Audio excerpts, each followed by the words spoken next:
మొదటి అధ్యాయం 3వ వచనాన్ని ధ్యానం చేద్దాం. ఎద్దు తన కామాందును ఎరుగును, గాడిద తన సొంత వాని దొడ్డెను తెలుసుకొను.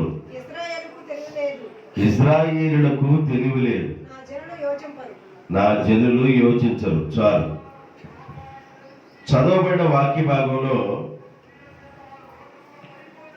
ఈ మూడో విషయం ఏంటంటే, ఎద్దులో ఉన్న మూడవ లక్షణం, ఎద్దు తన కామాందును ఎరుగును. అంటే దాని అర్థం ఏంటంటే, ఎద్దు తన యజమానిని ఎరిగి ఉండును.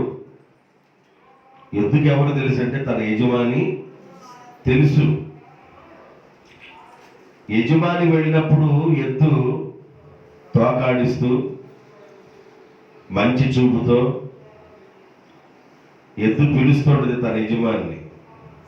అంటే తన అర్థం ఏంటంటే, ఈరోజు నాకు మంచి ఆహారం నా కాపరి నాకు పెట్టబోతున్నాడు, ఉలవలతోనో లేదా పచ్చి గడ్డితోనో నన్ను మంచిగా మేపబోతున్నాడని ఎద్దు ఏం చేస్తుందంటే యజమానికి వెళ్ళి ఎదురు చూస్తూ ఉంటుంది. ఏ ఎద్దు అయితే యజమాని గుర్తెరుగుతుందో ఆ ఎద్దు ద్వారా గొప్ప కార్యాలు జరుగుతాయి. దేవునికి స్తోత్రం. బైబిల్ ఏం చెబుతుందంటే, తమ దేవునిని ఎరుగువారు, తన యజమానిని ఎరుగువారు గొప్ప కార్యములు చేయుదురు. ఎందుకు ఎవరు తెలుసు అంటే, యజమాని తెలుసు. యజమాని ఎవరు? ఎద్దుకి యజమాని ఎవరు? ఎద్దులు అంటే మనం. మన యజమాని ఎవరంటే మన యజమాని దేవుడే. ఏ ఎద్దు అయితే అంటే ఏ విశ్వాసి అయితే తన యజమానిగా ఉన్న దేవుణ్ణి, తన కాపరిగా ఉన్న దేవుణ్ణి ఏ ఎద్దు అయితే గుర్తిరుగుతుందో ఆ ఎద్దు ద్వారా గొప్ప కార్యాలు జరుగుతాయి. కనుక దేవుణ్ణి గుర్తెరిగి ఉన్నామా లేదా అనేది ఇందు మూలముగా మనం పరిశీలన చేసుకోవాలి.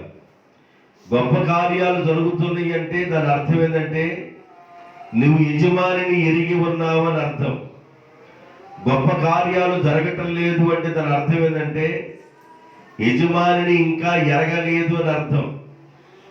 దేవుని బిడ్డలారా, తన యజమానిని ఎవరైతే ఎరిగి ఉంటారో వారి ద్వారా గొప్ప కార్యాలు జరుగుతాయి. 6 లక్షల కాల్బలం ఇశ్రాయేలు ప్రజలు ఐగుప్తు దేశంలో నుండి వారు బయటకు వస్తున్నప్పుడు వారి ఎదుట పెరిజీలు, హివ్వీలు, యెబూసీలు, కానానీయులు, హిత్తీలు ఇలాగ 7 జాతుల వారు ఎదురు పడ్డప్పుడు తమ దేవుని ఎరుగున్న ఎద్దులు కనుక ఇశ్రాయేలు ప్రజలు చేతికి మట్టి అంటకుండా దేవుడు కందిరికలతో ఏం చేశాడు? యుద్ధం చేయించాడు. అంటే తమ దేవుణ్ణి ఎరిగి ఉన్న ప్రజల ద్వారా, తన యజమానిని ఎరిగి ఉన్న వారి ద్వారా దేవుడు గొప్ప కార్యాలు జరిగిస్తాడు. కాబట్టి ఇశ్రాయేలు ప్రజలు చేతికి మట్టి అంటకుండానే కందిరీగలు పంపించి దేవుడు అద్భుతాలు చేశాడు. తమ దేవుని ఎరిగి ఉన్నవారు గొప్ప కార్యములను చూస్తారు. నువ్వు దేవుణ్ణి ఎరిగి ఉన్న ఎద్దుగా ఉన్నట్లయితే నీ ద్వారా దేవుడు గొప్ప కార్యాలు చేస్తాడు. నువ్వు ప్రార్థన చేసినప్పుడు నీ ప్రార్థన దేవుడు వింటాడు. దానియేలు ప్రార్థన విన్న దేవుడు, అబ్రహాము ప్రార్థన విన్న దేవుడు, ఇసాకు యాకోబుల ప్రార్థన విన్న దేవుడు, మన పితరుల ప్రార్థన విన్న దేవుడు మన ప్రార్థన కూడా విని గొప్ప కార్యాలు జరిగించాలంటే దేవుణ్ణి ఎరిగి ఉన్న ఎద్దుగా, దేవుణ్ణి తెలుసుకున్న ఎద్దుగా, ఆయనను రుచి చూచి తెలుసుకోనండి. అలాగ మనం ఉన్నట్లయితే దేవుడు వారి ద్వారా గొప్ప కార్యాలు జరిగిస్తాడు.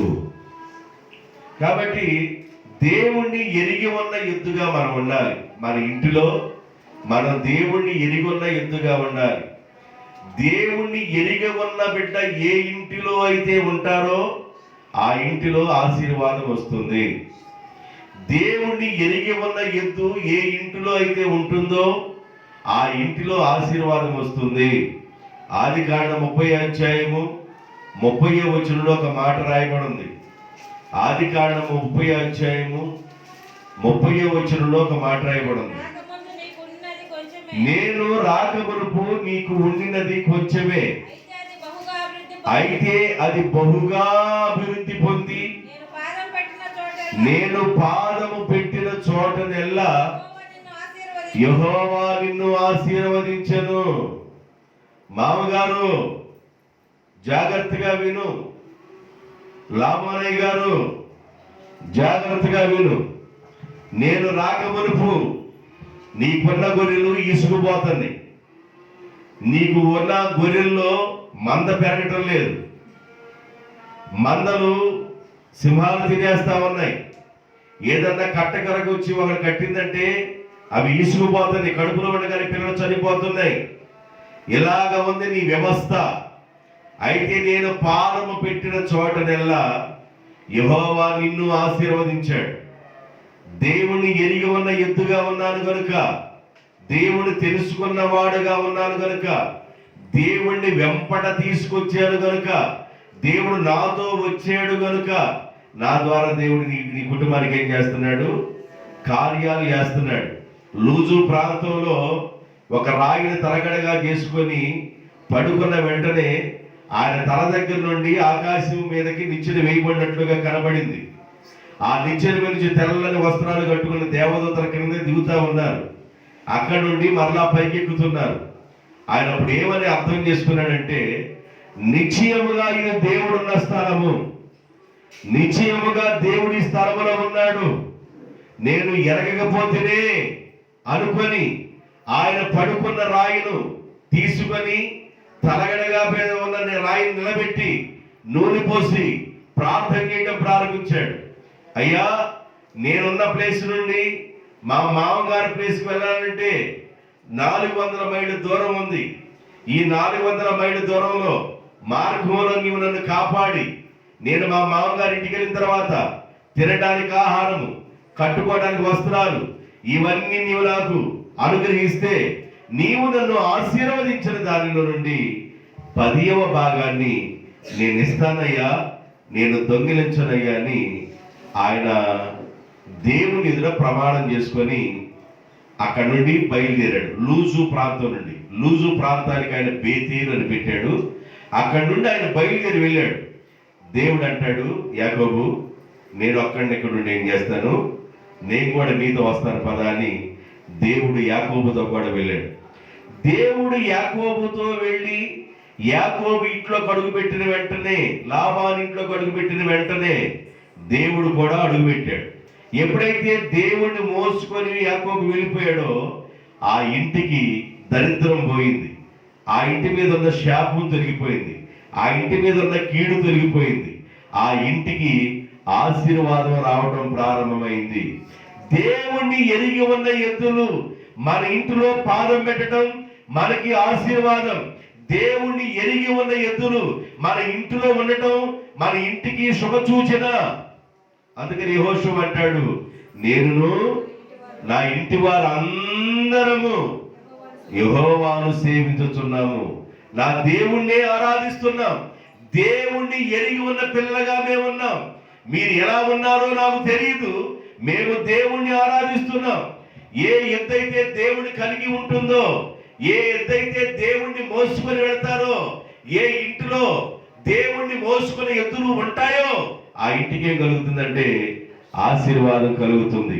ఒబేదేదేమో ఇంటిలోకి ఆశీర్వాదం కలగడానికి గల కారణం దేవుని మందస్సం ఆ ఇంట్లోకి వెళ్ళిపోయింది. ఎక్కడికి వెళ్ళిపోయింది? దేవుని మందస్సం ఆ ఇంట్లోకి వెళ్ళింది. వెళ్ళిన వెంటనే ఒబేదేదేమో ఇంటి వాళ్ళందరికీ చెప్పాడు, ఇదిగో ఆ మందసాన్ని మోసుకొస్తూ ఉండగా ఉజ్జి అనేవాడు ఒరుగుతుంటే చేయి పెట్టాడు. అక్కడికక్కడికే ప్రాణాలు విడిచి చనిపోయాడు. జాగ్రత్త సుమా, భారీగా ఉన్న వ్యక్తికి చెబుతున్నాడు, బిడ్డలకు చెబుతున్నాడు. నడింటిలో మందసం పెట్టబడింది. ఈ మందసం మీదకి మనం ఇంట్లోకి వెళ్తాం, మందసం మీదగా బయటకు వస్తా ఉంటాం, ఇంట్లో నుంచి బయటకు వస్తుంటాం. కాబట్టి ఇంట్లో దేవుడు ఉన్నాడనే భయముతో మీరు జీవించాలి. మన ఇంట్లో దేవుడు ఉన్నాడు, మందసం వచ్చిందంటే దేవుడు మన ఇంట్లోకి వచ్చాడు.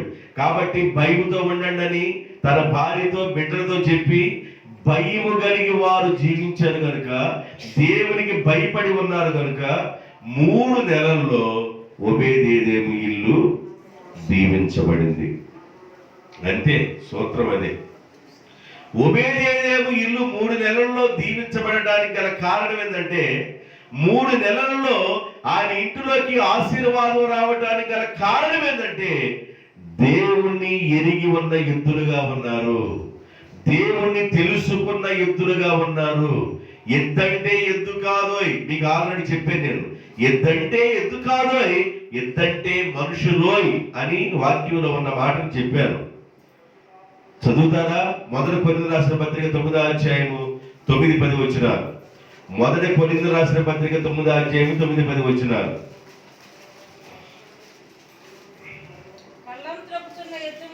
కళ్ళము త్రొక్కుచున్న ఎద్దు మూతికి చిక్కం పెట్టవద్దు అని మోషే ధర్మశాస్త్రములో వ్రాయబడి ఉన్నది. దేవుడు ఎద్దుల గురించే చెప్పుచున్నాడా?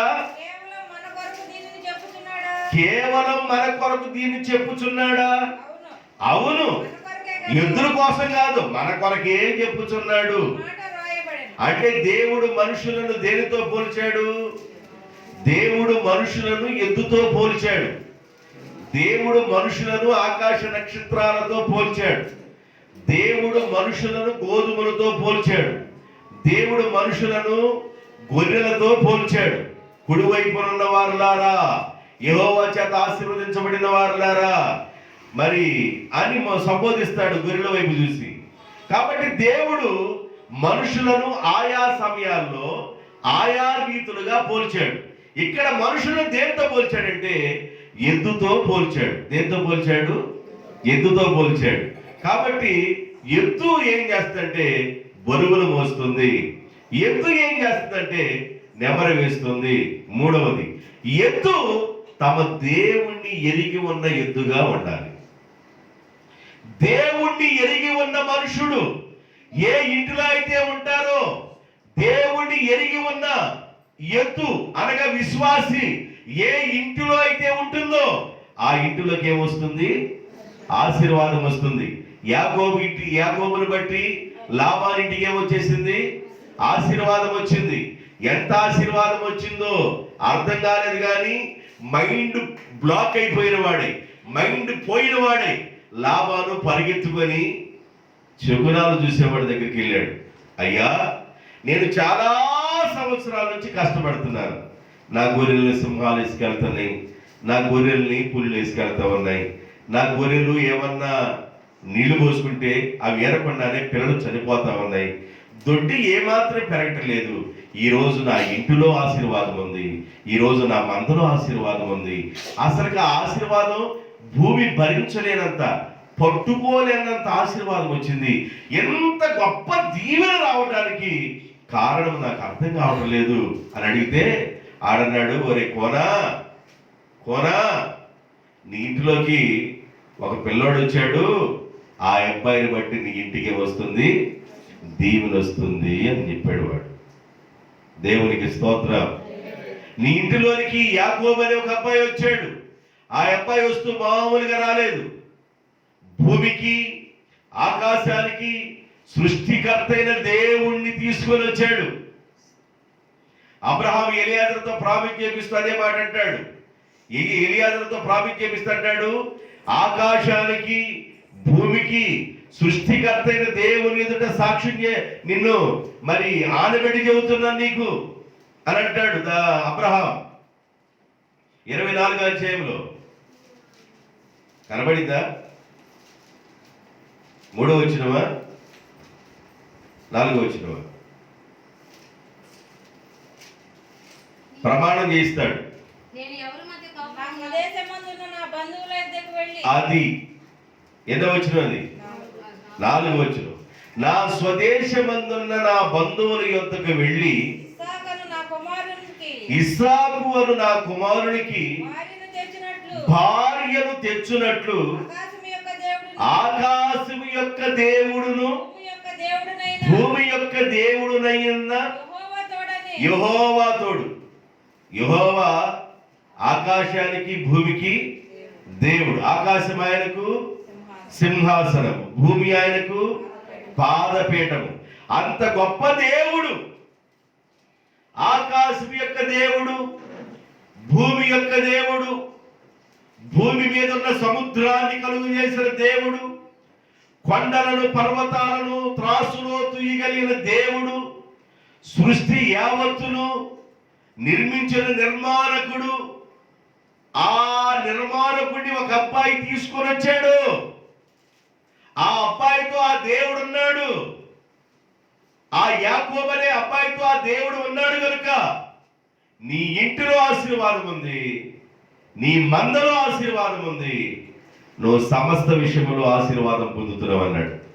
అన్ని విధాలైన ఆశీర్వాదం రావడానికి గల కారణం ఏంటంటే దేవుడు తోడుగా ఉన్నాడు యాకోబుతో. దేవునికి స్తోత్రం. లూసిఫర్, సాతానుడు దేవుని సన్నిధానానికి వెళ్ళాడు ఒకసారి. దేవుడు మీటింగ్లో ఉన్నాడు. అయితే సాతానుడు అటు ఇటు తిరుగుతూ దేవుని సముఖానికి వెళ్ళాడు. అపవాది ఎక్కడి నుండి వచ్చావంటే, నేను భూమి మీద అటు ఇటు తిరుగుతూ వచ్చాను, యోబు గురించి నువ్వు విన్నావా అని అంటే, యోబు గురించి విన్నానులే, యోబు గురించి నాకు తెలుసులే. ఆయన ఇంటి చుట్టూ నువ్వు ఉన్నావుగా, ఆయన ఇంటి చుట్టూ నువ్వు కంచేసావుగా, ఆ ఇంటికి నువ్వు తోడుకున్నావుగా, అందుకనే ఆయన ఇల్లు పాలు పొంగినట్లుగా పొంగి పొర్లుచున్నాయి. అందుకనే ఆయన ఇల్లు దీవించబడింది, అందుకనే ఆయన ఇల్లు ఆశీర్వాదం పొందింది. ఆయన ఇల్లు అంత ఆశీర్వాదకరంగా ఉండడానికి గల కారణం నీవు తనకి తోడుగా ఉన్నావు. ఈ రోజున మూడో విషయం ఏం చెబుతున్నారంటే, దేవుణ్ణి ఎరిగి ఉన్న ఎద్దు, తన యజమానిని ఎరిగి ఉన్న ఎద్దు. యజమానుడు అనగా దేవుడు అని అర్థం. మన యజమాని ఎవరు? దేవుడు. ఎవరైతే దేవుణ్ణి ఎరిగి ఉంటారో వారి ద్వారా దేవుడు గొప్ప కార్యాలు చేస్తాడు. నెంబర్ 1, యుద్ధాల్లో జయమిస్తాడు. నెంబర్ 2, కరువులో జయమిస్తాడు. నెంబర్ 3, మరి తీర్పు వచ్చినా జయమిస్తాడు. 20వ అధ్యాయము 2 దినవృత్తాంతాల గ్రంథం 20వ అధ్యాయము 13వ వచనం, 8వ వచనం, 28. కీడులో జయమిస్తాడు, యుద్ధములో జయమిస్తాడు, తీర్పులో జయమిస్తాడు, తెగులులో జయమిస్తాడు, కరువు వచ్చినా జయమిస్తాడు. ఈ పరిస్థితులన్నీ కలిగినప్పుడు దేవాది దేవుడే కదా తన బిడ్డలను ఆదుకునేది. కరువు వచ్చినను, యుద్ధం వచ్చినను, కీడొచ్చినను, తీర్పు వచ్చినను, తెగులు వచ్చినను, వీటన్నిటిలో నుండి ఆదుకునే యజమానుడు ఉన్నాడు.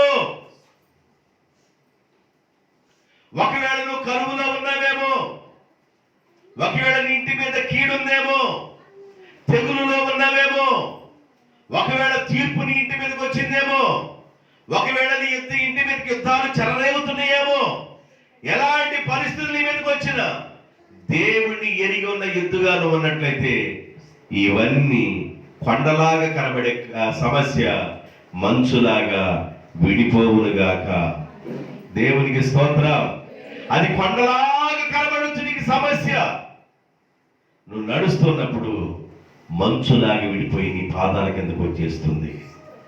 కనుక దేవుణ్ణి ఎరిగి ఉన్న ఎద్దు, దేవుణ్ణి ఎరిగి ఉన్న ఎద్దు ద్వారా దేవుడు ఎలాంటి పరిస్థితి వచ్చినా తప్పిస్తాడు. అది కీడు వచ్చినను, యుద్ధం వచ్చినను, కరువు వచ్చినను, ఎలాంటి పరిస్థితులు సంభవించినా వాటన్నిటిలో నుండి ఆయనే ఆదుకుంటాడు.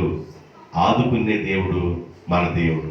కాబట్టి ఈ ఎద్దు ఎవరిని ఎరిగి ఉందంటే తన యజమానిని ఎరిగి ఉంది. ఎవరిని? యజమానిని గుర్తెరగాలి. దేవుని పిల్లలు తమ దేవుణ్ణి గుర్తెరగాలి. అంటే నేను దేవుణ్ణి ఆరాధన చేస్తున్నాను కదయ్యా, రైట్, వెరీ గుడ్. నేను దేవుని పాదాల దగ్గరే ఉన్నాను కదయ్యా, వెరీ గుడ్. అయితే ఆయనను రుచి చూసి తెలుసుకున్నావా? ఆయన కార్యాన్ని రుచి చూసావా? నువ్వు ప్రార్థన చేసినప్పుడు జవాబు వచ్చిందా? నువ్వు ప్రార్థన చేసినప్పుడు సమాధానం వచ్చిందా? నువ్వు ప్రార్థన చేసినప్పుడు అద్భుతం జరిగిందా?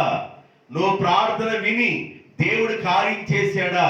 ఒకవేళ అలాగ దేవుడు కార్యం చేశాడు అంటే నువ్వు దేవుణ్ణి ఎరిగి ఉన్న ఎద్దుగా ఉన్నావు. దేవునికి స్తోత్రం. దేవుణ్ణి ఎరిగి ఉన్న ఎద్దు. వారి ద్వారా దేవుడు గొప్ప కార్యాలు చేస్తాడు. షడ్రకు, మెషకు, అబేద్నెగోలు ఈ ముగ్గురు, మరి దానియేలు, మేము నీకు ప్రత్యుత్తరం చెప్పురా ఇయ్యాల్సిన అవసరం లేదు రాజా అన్నారు. నువ్వు నాకు సమాధానం చెప్పకుండా నా రాజ్యంలో ఉండి నా ఆహారం తింటూ నాకు సమాధానం చెప్పమని వాళ్ళు ఏం చేశారంటే చిత్రహింసలు చేయడం ప్రారంభించారు. షడ్రకు, మెషకు, అబేద్నెగోల్ని ఈ ముగ్గురిని అగ్నిగుండంలో వేస్తే 4వ వాడు వీళ్ళతో వచ్చి తిరుగుతున్నాడు. అర్థమవుతుందండి? దానియేలుని తీసుకెళ్ళి సింహాల బోన్లో వేస్తే దేవుడు అద్భుతం చేయడం ప్రారంభించాడు.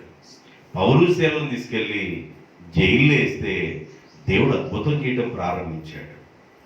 పాము వచ్చేసి పౌలు కరిస్తే అక్కడ అద్భుతం చేయడం ప్రారంభించాడు. సముద్రంలో వాడ బద్దలైపోతే దేవుడు అక్కడ అద్భుతం చేయడం ప్రారంభించాడు. ఒక్క పౌరును బట్టి 276 దాదాపు 200 చిల్లరగా ఉన్న మనుషులందరినీ పౌరు యొక్క ప్రార్థన ద్వారా దేవుడు తప్పిస్తానన్నాడు. వాళ్ళు వాడ విడిపోయి మొక్కలైపోతే ఒక చెక్క మీద నుండి ఏతేసుకుంటూ ప్రక్కనే ఉన్న ఒక ద్వీపానికి చేరగలిగారు. దేవుణ్ణి ఎరిగొన్న ఎద్దు ద్వారా కీడులన్నీ తొలగిపోవునుగాక. ఏదన్నా కీడు సంభవించబోతుంది అని అంటే నువ్వు దేవుని ఎరిగి ఉంటే నీ ద్వారా కీడు దూరంగా వెళ్ళిపోతే, ఒకవేళ పొరులి నీ మీదకి రాబోతుంటే నువ్వు దేవుణ్ణి ఎరుగొన్న ఎద్దుగా ఉంటే ఆ కుటుంబాన్ని టచ్ చేయదు కీడు, అది డొల్లు పంట వెళ్ళిపోతుంది. ఎన్నో కీడులో నుంచి దేవుడు మనం తప్పించాడు. ఎన్నో ఆపదల్లో నుంచి దేవుడు తప్పించాడు. ఇది నీకు అర్థమవుతుందా? ఎన్నో ఆపదలు నీకు సంభవించినప్పుడు, ఎన్నో రకాలైన కీడులు నిన్ను వెంబడించినప్పుడు వాటన్నిటిలో నుంచి దేవుడిని తప్పిస్తూ వస్తున్నాడు. ఈ సత్యం నీకు అర్థమవుతుందా? కారణం దేవుడు నీకు తోడుగా ఉన్నాడు. ఈ రోజున 3వ మాట ఏంటంటే దేవుణ్ణి ఎరిగి ఉన్న ఎద్దు. దేవుణ్ణి ఎరిగి ఉన్న ఎద్దు. నేను దీని గురించి చాలా విషయాలు చెప్పాను, కానీ మరలా చెప్పాలని ప్రేరేపించబడ్డాను. దేవుణ్ణి ఎరిగి ఉన్న ఎద్దు. నువ్వు దేవుణ్ణి ఎరిగి ఉన్నావా? దేవుణ్ణి ఎరిగి లేవా? ఎరిగి ఉంటే దేవుడు అద్భుతం చేస్తాడు. ఎరిగి ఉంటే నీ ప్రార్థనకు ఆన్సర్ వచ్చింది. ఎరిగి ఉంటే నీ కన్నిటికి సమాధానం వస్తుంది. నువ్వు ఎరిగి ఉన్న ఎద్దుగా ఉంటే నీ ప్రార్థన ద్వారా దేవుడు అద్భుతాలు చేస్తాడు. దావీదు కుమారుడు మమ్మలను దాటారు. రే అరవబాకర, నువ్వు అరవబాకరని నోరు కప్పెడుతున్నా అరుస్తానే ఉన్నాడు. సృష్టికర్త అయిన దేవుడు నిలిచిపోయి గుడ్డివారి పట్ల అద్భుతాన్ని చేశాడు. ఇలా చెప్పుకుంటూ వెళితే ఎన్నో అద్భుతాలు చేసిన కాపరిగా ఉన్నాడు మన దేవుడు. ఎన్నో అద్భుతాలు చేసిన యజమానిగా ఉన్నాడు దేవుడు మన దేవుడు. ఆయన మంచి కాపరి. దేవునికి స్తోత్రం. మన యజమాని మంచి కాపరి. యెహెజ్కేలు గ్రంథం 34:27 యెహెజ్కేలు గ్రంథం 34:23, యోహాను సువార్త 10:11 వాటిని మేపుటకై నేను నా సేవకుడైన దావీదును కాపరిగా నియమించెదను. అతడు నా మందకు కాపరిగా ఉండి వాటిని మేపును. మంచి కాపరిని, ఆయన ఒక మంచి కాపరిని పెట్టి తన మందను మేపుతూ ఉంటాడు. తన మందకు ఏ ఆహారం కావాలో, ఏ ఆహారం పెడితే ఆరోగ్యంగా ఉంటాయో. ఇప్పుడు మేకలు ఉన్నాయి, వెళతా ఉంటాయి పొలంలో, చెట్ల మీద కాళ్ళు తెల్ల తింటా ఉంటాయి. దానికి తెలుసు ఏ ఆకు తినాలో, ఏ ఆకు తినకూడదో దానికి తెలుసు. కాబట్టి కాపరి ఏం చేస్తాడంటే తన మందను, తన గొర్రెలను మంచి మేత కలిగిన స్థలంలో మేపుతూ ఉంటాడు. మన యజమాని మంచి కాపరి. దేవునికి స్తోత్రం. మన యజమాని మంచి కాపరి, ప్రాణము పెట్టిన కాపరి, మన ప్రాణము కంటే ఎక్కువగా చూసిన కాపరి. యోహాను సువార్త 10:11 10:12 నేను గొర్రెలకు మంచి కాపరిని, మంచి కాపరి గొర్రెల కొరకు తన ప్రాణమును పెట్టును. 12 జీతగాడు గొర్రెల కాపరి కాడు కనుక గొర్రెలు తనవి కానందున తోడేలు వచ్చడ చూచి మందను వదిలిపెట్టి తను పారిపోవును, చెదరగొట్టును. కాబట్టి కాపరి ఏం చేస్తాడంటే తన మందను తన ప్రాణం కంటే ఎక్కువగా చూస్తాడు. మన యజమాని మంచి కాపరి. బైబిల్ రాయబడింది, యెహోవా యెహోవా నా కాపరి, నాకు లేమి కలుగదు. మనం ఆరాధించే దేవుడు మంచి కాపరి. నా వైపు చూడండి, నా వైపు చూడండి. మనం ఆరాధించే దేవుడు మంచి కాపరి. మంచి కాపరి గొర్రెల కొరకు తన ప్రాణమును పెడతాడు. అయితే జీతగాడు గొర్రెల కొరకు ప్రాణం పెట్టవలసిన అవసరం లేదు.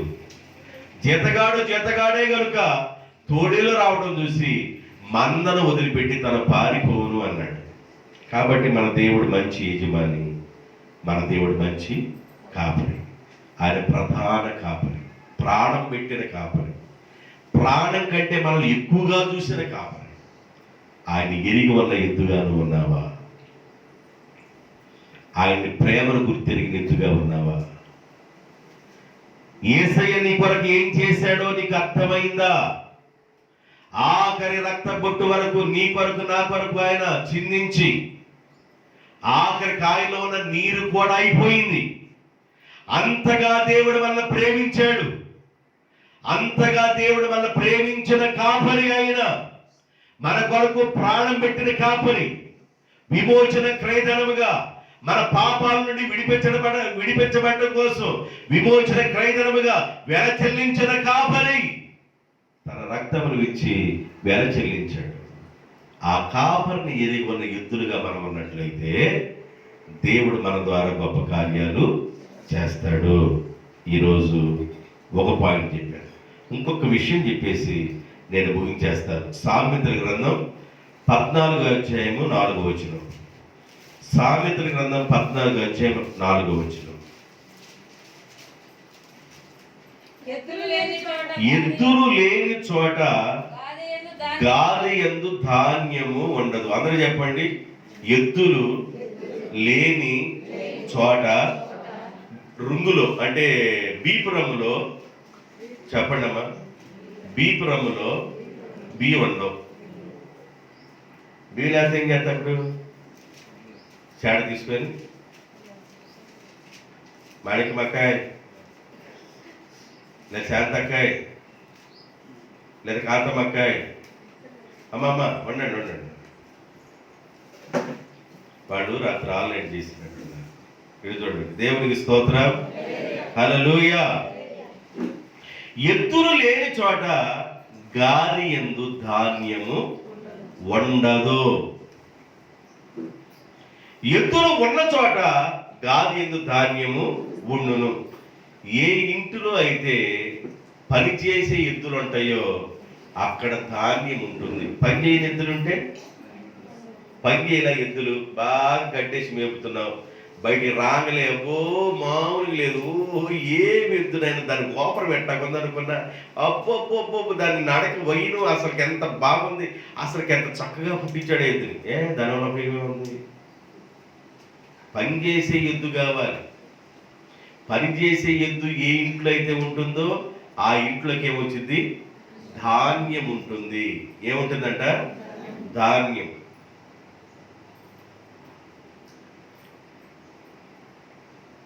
పది 15 ఎకరాల పొలం ఉంటుంది గొల్లలకి.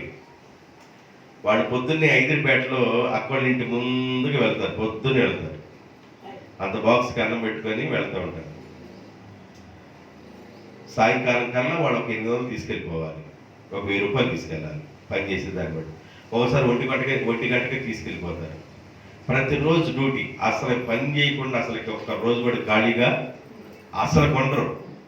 మనోడు ఒక్కసారిగా పని చేస్తే జేబులో కానీ డబ్బులు పడి ఒకవేళ అట్లా ఉండి గలగలగలగలాడుతున్నాయి అనుకోండి, దాన్ని ఏ కోణంలో వెంటనే ఎట్లాగా ఇది అయిపోతాయి, ఇది బరువుగా ఉన్నట్టుంది, గలగలగలగలాడుతుంది. ఏం చేయాలి? ఒక క్వార్టర్ వేద్దామా? ఒక అరేద్దామా, ఇక ఇదే భజన.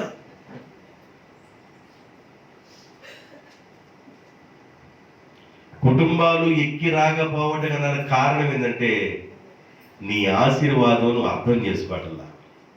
దేవుడు నిన్ను ఆశీర్వదిస్తున్నాడు, ఆ ఆశీర్వాదాన్ని నువ్వు అర్థం చేసుకోవటంలా. బైబిల్ చెబుతుంది, ఎద్దులు ఉన్న చోట గాది యందు ధాన్యము ఉండును.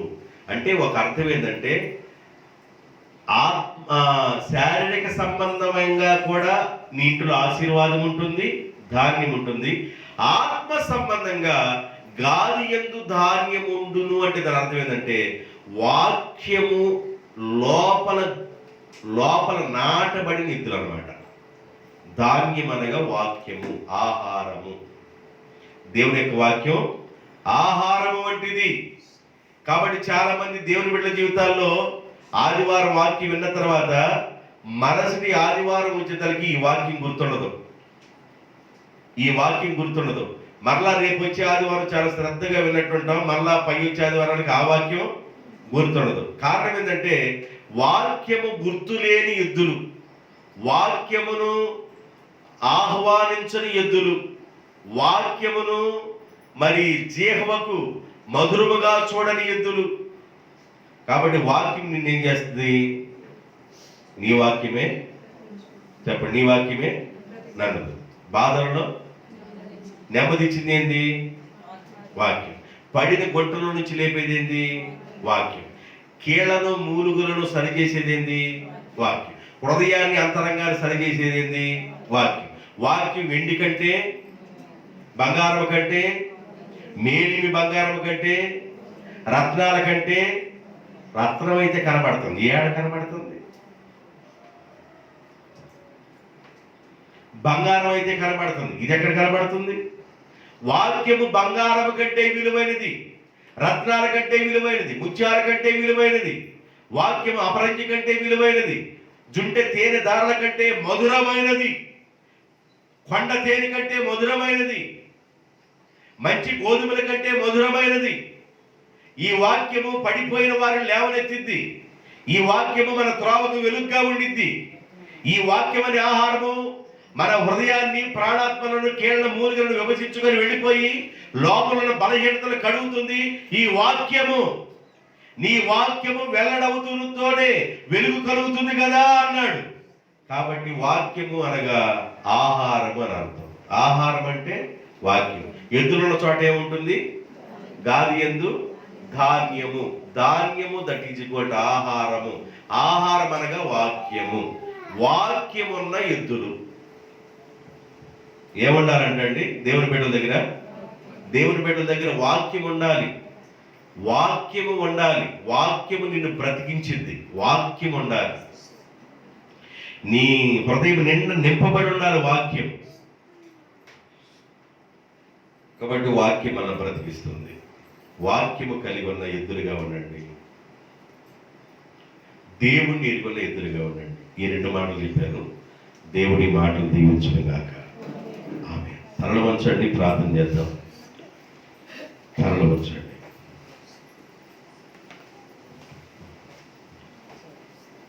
స్తోత్రం, స్తోత్రం, స్తోత్రం, స్తోత్రం. సర్వాధికారిమైన మా ప్రభువా, ప్రియుడైన మా తండ్రి, మీ పరిశుద్ధమైన ఘనమైన పాదములకు స్తుతి స్తోత్రాలు చెల్లిస్తున్నాం. ఎద్దులు లేని చోట గాది యందు ధాన్యం ఉండదని, ఎద్దులు ఉన్న చోట గాది యందు ధాన్యం ఉంటుందని చెప్పారు. ఎద్దు తన కామాందుని ఎరుగును. కామాందు అనగా కాపరి, యజమానిని ఎరుగును. ఏ ఎద్దు అయితే యజమానిని ఎరుగుంటుందో తన కాపరిని ఎరుగున్న వారు బలము కలిగి గొప్ప కార్యాలు చేస్తారు. ఈ రెండు మాటలు విన్నాం. నీ ఇంట్లో వాక్యం ఉందా? వాక్యము నిన్ను బ్రతికిస్తుంది, వాక్యము నిన్ను ఆశీర్వదిస్తుంది, వాక్యము నీకు మార్గాన్ని ఏర్పాటు చేస్తుంది, వాక్యము నిన్ను అన్ని విధాలుగా ఆశీర్వదిస్తుంది. యాకోబు ప్రార్థన చేస్తున్నాడు, ప్రభువా నేను వెళుతున్న మార్గంలో నీవు నాకు తోడుగా ఉండి ఈ 400 మైళ్ళ దూరములో